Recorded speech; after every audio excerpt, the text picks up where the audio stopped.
You're 14 years old, standing in the silk merchant's shop in Tang Dynasty China, when the Imperial eunuch's cold fingers trace your jawline like your porcelain he's considering for purchase. Your father sold you 3 days ago for enough silver to save your dying brother, and now you're about to disappear into the Forbidden City forever. The eunuch nods once, and just like that, your childhood dies in a room that smells of jasmine and betrayal. The year is 742, and Emperor Xuanzong's palace holds over 40,000 women. Your cargo now, loaded into a black lacquered wagon with 7 other girls, all wide-eyed and trembling. The youngest looks maybe 12, clutching a wooden doll like it's her last piece of home. None of you speak. Fear has stolen your voices. The wheels creak against cobblestones as Chang'an fades behind silk curtains, taking with it everything you've ever known. Your first glimpse of the palace walls stretches higher than mountains, painted crimson as fresh blood. Guards with dead eyes inspect you like livestock, checking your teeth, your hands, the curve of your spine. They strip away your peasant clothes and scrub your skin raw with brushes that feel like punishment. The bathwater turns brown with the dirt of your old life, swirling down the drain along with your name. You're not Li Mei anymore. You're just another face in the endless sea of concubines. The head eunuch assigns you to the lowest rank, a serving girl in the outer courts. Your quarters are a tiny cell shared with 3 other girls, barely large enough for sleeping mats. The walls weep with moisture, and rats scurry through cracks in the mortar. This isn't the palace of your dreams, it's a prison wrapped in silk. Your daily routine begins before dawn, scrubbing floors, emptying chamber pots, and serving tea to women who treat you like furniture. One concubine slaps you for breathing too loudly while she applies her makeup.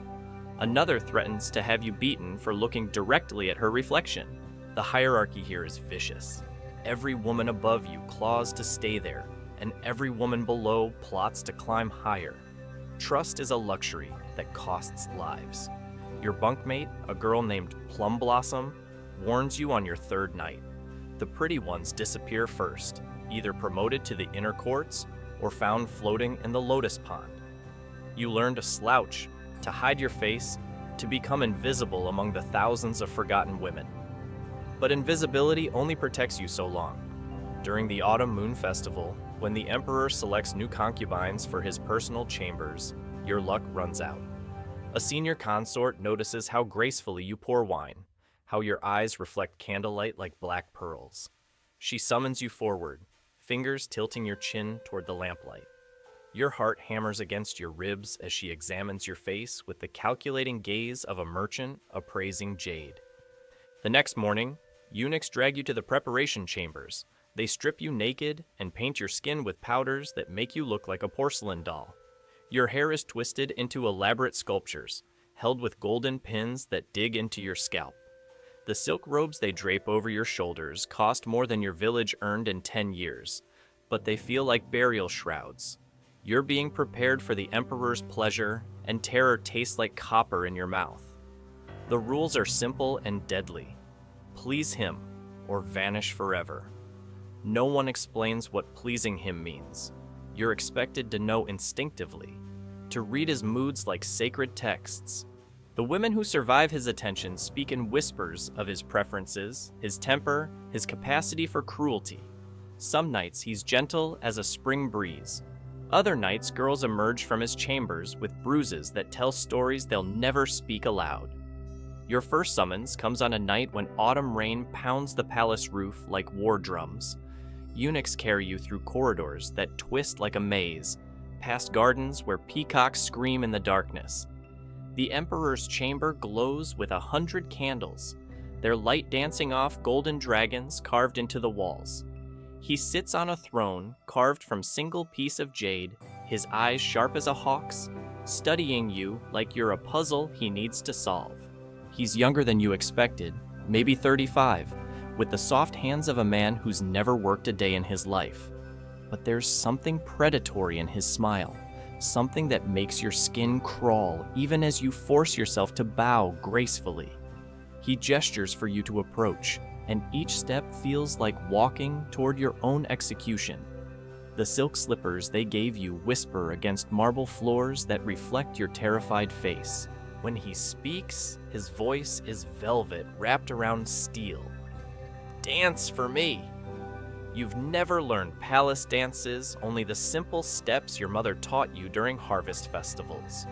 But refusal means death, so you begin to move, letting instinct guide your trembling limbs. The Emperor watches with the intensity of a cat stalking prey, his fingers drumming against his throne's armrest. One wrong step could end everything. The dance feels like it lasts forever and ends too soon. When the music stops, silence fills the chamber like poison gas. The Emperor's verdict will decide whether you live to see tomorrow's sunrise or join the countless women who've simply vanished into palace legend. His lips curve into something that might be approval, or might be the prelude to your doom. He rises from his throne, silk robes rustling like whispered secrets. "You will do," he says, and those 4 words seal your fate forever. But tonight isn't about his bed. It's about testing your loyalty. He leads you to a balcony overlooking the inner courtyard where a crowd has gathered. Below, a concubine kneels in chains, her once perfect makeup streaked with tears. She's accused of plotting against the Empress, though everyone knows she's just a scapegoat for palace politics gone wrong.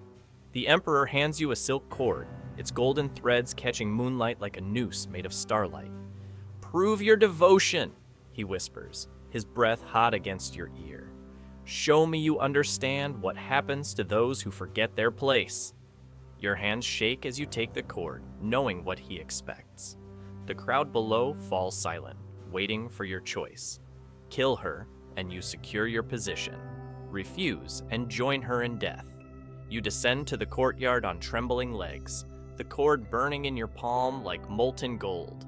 The condemned concubine looks up at you with eyes that hold no anger, only resignation. She's maybe 17, with a face like painted porcelain and bruises blooming purple across her throat. "Make it quick," she whispers, and you realize this isn't cruelty, it's mercy. The executioner's axe would be slower, more painful. Your hands find her neck, and you close your eyes as you pull the cord tight. The crowd disperses like smoke, leaving you alone with the corpse and the weight of what you've become. The Emperor watches from his balcony, nodding approval before disappearing behind silk curtains. You've passed his test, but the price was your soul. That night, you're moved to better quarters in the middle court, a room with actual windows and a bed soft enough to drown in. But sleep won't come. Every time you close your eyes, you see her face. Your new status brings privileges and dangers in equal measure. You're assigned a personal maid, a sharp-eyed woman named Jade, who teaches you the intricate rules of court survival. Never walk faster than a senior concubine. Never speak unless spoken to. Never trust anyone, especially other concubines who smile too sweetly. The palace is a spider's web, and every thread connects to someone's destruction. The Emperor summons you twice more that month, each encounter a careful dance of submission and seduction. You learn to read his moods in the set of his shoulders, the rhythm of his breathing, the way his fingers drum against surfaces when he's planning someone's death. He talks during these visits, sharing secrets that could topple kingdoms. You're his confessor now, the keeper of Imperial sins, and knowledge makes you both powerful and expendable. Winter arrives like a blade through silk, and with it comes the purge of the plum blossoms. Every year, the Emperor culls his harem, removing women who've grown too old, too familiar, or too dangerous. This year, the criteria seem random. A concubine dismissed for laughing too loudly, another for the crime of aging past 25. You watch from your window as cart after cart carries away women who were here yesterday and are ghosts today. Your maid Jade doesn't return from her duties one morning. Her replacement, a nervous girl with scars on her wrists, whispers that Jade was caught stealing rice for her sick mother. The punishment was swift and final. You realize that even the servants aren't safe from the palace's hunger for blood. No one is safe except the Emperor himself, and sometimes you wonder if even he sleeps soundly in his golden cage. The Empress notices you during the Spring Lotus Festival, her gaze sharp as a blade across the crowded banquet hall. She's 43 and still beautiful, but her beauty is cold as winter jade, carved by decades of palace intrigue.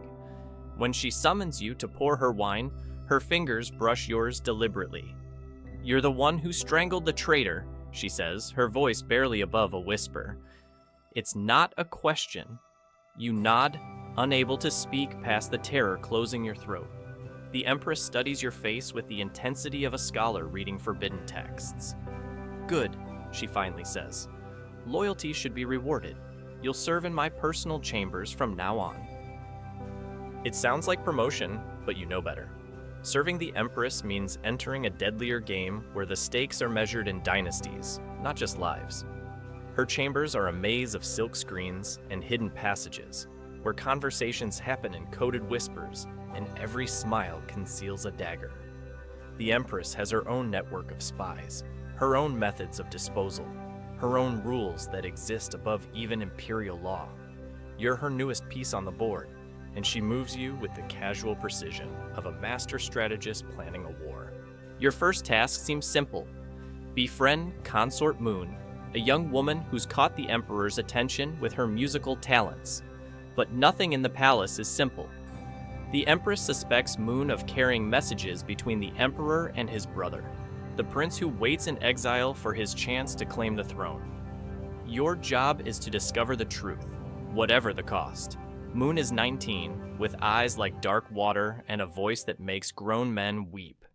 She plays the pipa with fingers that dance across strings like butterflies on flowers, but beneath her gentle exterior lurks something sharp and calculating. When you approach her with offers of friendship, she studies you with the wariness of a deer scenting wolves. You spend weeks cultivating Moon's friendship, sharing stories about your village childhood that feel like lies from another lifetime. She teaches you to play simple melodies on the pipa, her fingers guiding yours across silk strings that hum with forbidden music. But every shared laugh feels like betrayal. Every moment of genuine connection, another step towards someone's destruction. The breakthrough comes during a thunderstorm that rattles palace windows like angry spirits. Moon receives a visitor in her chambers, a servant girl with mud-stained robes and eyes that dart like frightened sparrows. You press yourself against the silk screen that separates your rooms, holding your breath as whispered words drift through the fabric. The servant speaks of troop movements, of loyalist generals growing restless, of a prince who still dreams of golden thrones. Your heart pounds like war drums as you memorize every word. This is the evidence the Empress needs. Proof that Moon serves as a conduit between the Emperor and his exiled brother. But as you listen to Moon's gentle responses, her obvious reluctance to participate in this dangerous game, something twists in your chest. She's trapped just like you, forced to choose between impossible loyalties that could cost her everything. The next morning brings fresh snow and fresh corpses. 3 servants found floating in the lotus pond, their faces bloated beyond recognition. The official cause is suicide, grief over failed love affairs. But whispers speak of poison and politics. The Empress summons you before the sun fully rises, her chambers thick with incense that can't quite mask the smell of fear. She sits before her mirror while servants paint her face into a mask of imperial perfection. "Tell me about your musical friend," she says without looking at you, her voice soft as silk and twice as dangerous. You kneel on cold marble, feeling the weight of Moon's trust pressing against your ribs like a knife. But survival demands sacrifice, and you've already learned that lesson written in blood across palace stones. You tell her everything: the servant, the messages, the careful words that connect Emperor to Prince across miles of Imperial suspicion. The Empress listens without expression, her painted face revealing nothing as you destroy an innocent woman with your testimony. When you finish, silence fills the chamber like winter fog, heavy and suffocating. "You've done well," the Empress finally says, dismissing you with a wave of her jeweled hand. That evening, Moon disappears from her chambers. The official story claims she requested transfer to a distant monastery, seeking spiritual peace away from palace intrigue. But you know better. The carp in the lotus pond grow fat that winter, their bellies swollen with secrets that will never surface. Your reward for this betrayal is elevation to the inner court, a position that should feel like victory, but tastes like ashes in your mouth. Your new chambers overlook the very pond where Moon met her end, and sometimes at night, you swear you can hear her pipa playing beneath the water, its melody haunting as a ghost's lament. The silk robes they dress you in cost more than entire villages, but they feel like burial shrouds wrapped around your living corpse. The Emperor notices your promotion with approval that chills your blood. He summons you more frequently now, your conversations ranging from palace gossip to matters of state that could reshape kingdoms. You become his confessor, his confidant, the keeper of secrets that could topple dynasties. But with each shared confidence, you sink deeper into a web that's already claimed hundreds of women before you. Spring arrives with cherry blossoms that fall like pink snow, carpeting palace gardens in petals that wither and die within days. The Empress assigns you a new mission: befriend Consort Willow, the Emperor's newest favorite, a girl barely 16 with skin like moonlight and eyes that still hold traces of village innocence. She reminds you painfully of yourself before the palace carved away everything soft and human. Willow trusts easily, hungry for friendship in a place where genuine connection is rarer than Imperial dragons. She shares stories of her family's farm, of autumn harvests and spring festivals, painting pictures of a world you can barely remember. But even as you laugh at her jokes and braid flowers in her hair, you're studying her for weaknesses, cataloging information that might someday destroy her. The Emperor's attention is a blessing and a curse that burns everything it touches. Willow glows under his favor like a candle in darkness, but you see the shadows gathering around her light. Other concubines watch with envious eyes, plotting her downfall with the patience of spiders weaving webs. The Empress tolerates her for now, but tolerance in the palace has the lifespan of morning dew. Your position in the inner court reveals the true mechanics of Imperial power, a machine that runs on blood and betrayal, grinding up lives to fuel an emperor's paranoia. You attend secret meetings where the Empress plots against ministers who've grown too influential. You carry messages between rival factions, each word potentially triggering assassinations that reshape the political landscape.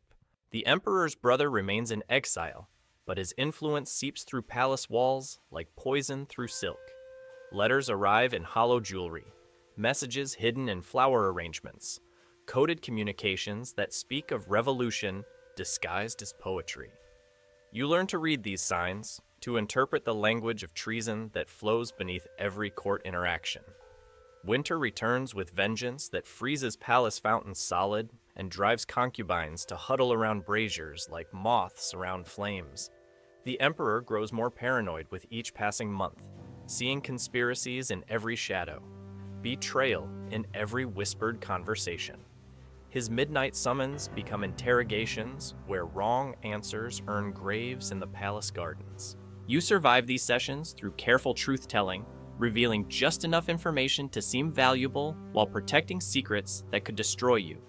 The Emperor tests your loyalty with impossible questions, demanding you choose between conflicting allegiances that could cost lives either way. But you've learned the palace game well enough to dance between raindrops, navigating treacherous currents that have drowned stronger swimmers. The purge comes without warning on a morning when frost turns palace gardens into crystal graveyards. Soldiers march through corridors with lists of names, dragging women from their beds to face Imperial justice. The charges are always the same: conspiracy, sedition, crimes against the throne. But the real offense is existing in a place where paranoia has replaced reason. Willow's name appears on the list, her youth offering no protection against Imperial suspicion. You watch from your window as guards drag her across the courtyard, her silk slippers leaving tracks in snow that looks like spilled blood. She turns once to look back at the palace that promised her everything and delivered only death, her eyes meeting yours across the distance. The accusation in her gaze cuts deeper than any blade. That night, the Emperor summons you to witness her execution. The courtyard fills with officials and concubines forced to observe Imperial justice in action. Willow kneels in chains, her head bowed in acceptance of fate she never deserved. The executioner raises his sword, its blade catching torchlight like captured lightning. You close your eyes, but the sound of steel meeting flesh echoes through your dreams for years to come.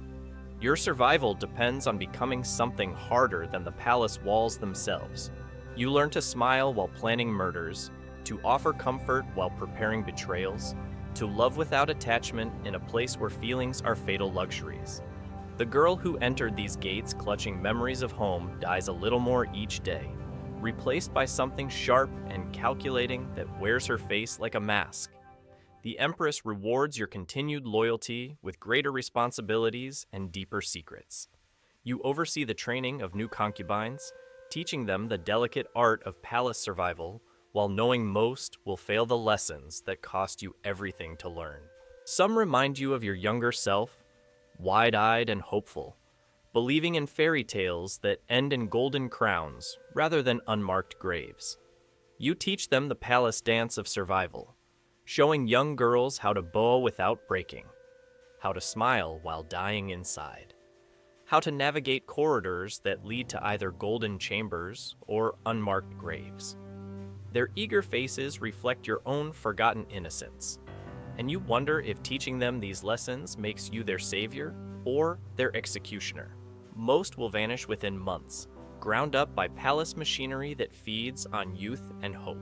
The Emperor's health begins to fail as you reach your 22nd year in the palace. His coughing fits echo through corridors like death rattles, and his paranoia reaches new heights of madness. He sees assassins in shadows, poison in every cup, betrayal in every glance. The palace physicians whisper of consumption eating his lungs from within, but speaking such words aloud means joining the growing collection of corpses beneath the lotus pond. Your position becomes more precarious as Imperial succession looms like storm clouds on the horizon. The Crown Prince circles the palace like a hungry wolf, his supporters already positioning themselves for the coming power shift. But the Emperor's brother still waits in exile, his network of spies and loyalists ready to strike when the moment arrives. You're caught between these competing forces, each demanding loyalty you can only give once. The Empress summons you to her private chambers on a night when winter wind howls through palace eaves like tortured spirits. She sits before her mirror, but tonight she doesn't paint her face. Without makeup, she looks older, more human, the weight of decades etched in lines that no cosmetic can hide. Her reflection studies you with eyes that have witnessed the rise and fall of countless courtiers. You survive 22 years in a palace that devours souls like a starving beast. From a 14-year-old village girl to the Empress's deadliest weapon, you transformed survival into an art form painted with blood and betrayal. Every friend you destroyed, every innocent you condemned, every piece of your humanity you sacrificed. All to see another sunrise in a world where mercy is weakness and trust is death. The girl who clutched her grandmother's hairpin is gone forever, replaced by something sharp enough to cut through Imperial lies. Your story ends where countless others began, in silk-wrapped darkness where power costs everything and survival means becoming the monster you once feared.